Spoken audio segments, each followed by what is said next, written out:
There's no feeling more intense than starting over. If you deleted your homework the day before it was due, as I have, or if you left your wallet at home and you have to go back after spending an hour in the commute.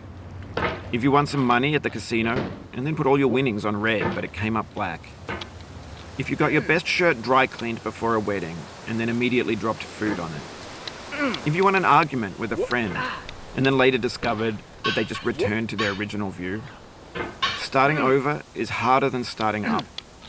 If you're not ready for that, like if you've already had a bad day, then what you're about to go through might be too much.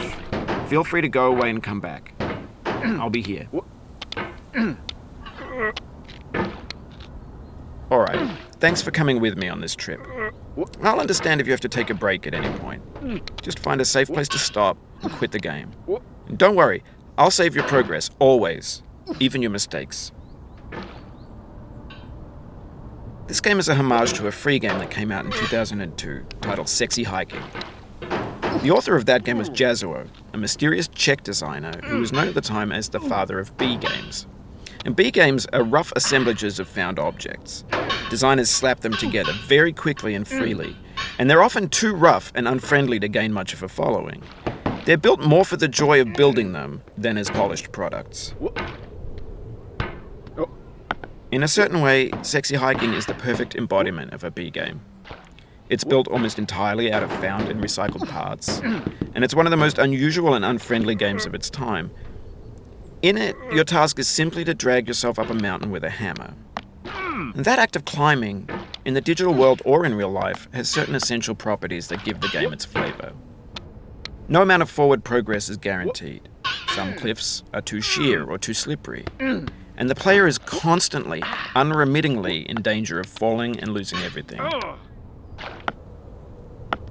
Anyway, when you start Sexy Hiking, you're standing next to this dead tree that blocks the way to the entire rest of the game.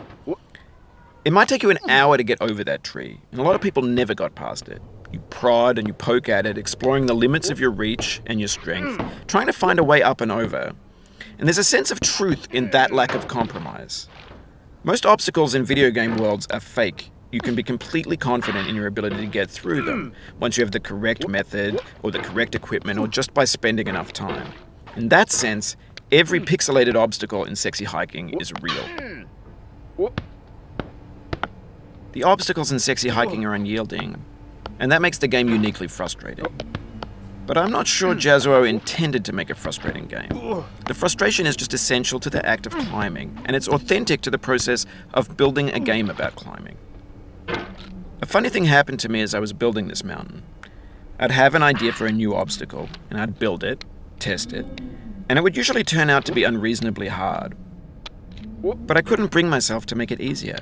It already felt like my inability to get past the new obstacle was my fault, as a player rather than as a builder. Imaginary mountains build themselves from our efforts to climb them, and it's our repeated attempts to reach the summit that turns those mountains into something real. When you're building a video game world, you're building with ideas, and that can be like working with quickset cement.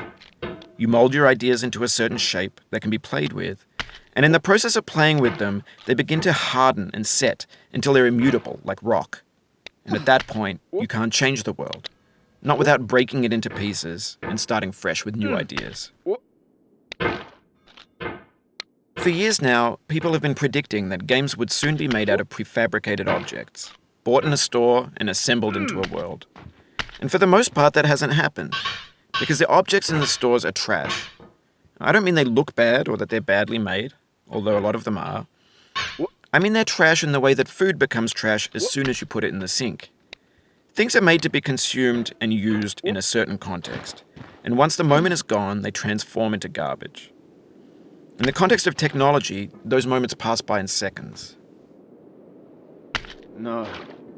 Over time, we've poured more and more refuse into this vast digital landfill that we call the internet. It now vastly outnumbers and outweighs the things that are fresh and untainted and unused. When everything around us is cultural trash, trash becomes the new medium, the lingua franca of the digital age. And you can build culture out of trash. But only trash culture. B games, B movies, B music, B philosophy. Maybe this is what digital culture is. A monstrous mountain of trash, the ash heap of creativity's fountain. A landfill with everything we ever thought of in it. Grand, infinite, and unsorted.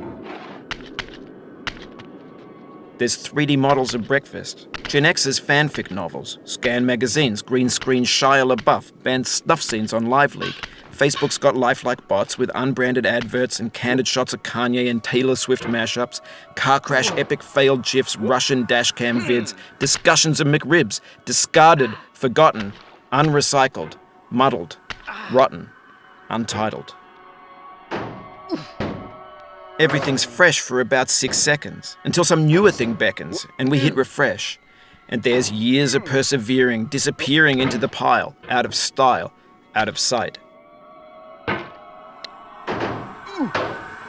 In this context, it's tempting to make friendly content that's gentle, that lets you churn through it but not earn it. Why make something demanding if it just gets piled up in the landfill, filed in with the bland things? When games were new, they wanted a lot from you. Daunting you, taunting you, resetting and delaying you. Players played stoically. Now everyone's turned off by that. They want to burn through it quickly, a quick fix for the fickle, some tricks for the clicks of the feckless. But that's not you, you're an acrobat. You could swallow a baseball bat. Now I know, most likely you're watching this on YouTube or Twitch, while some dude with 10 million views does it for you. Like a baby bird being fed chewed up food. That's culture too.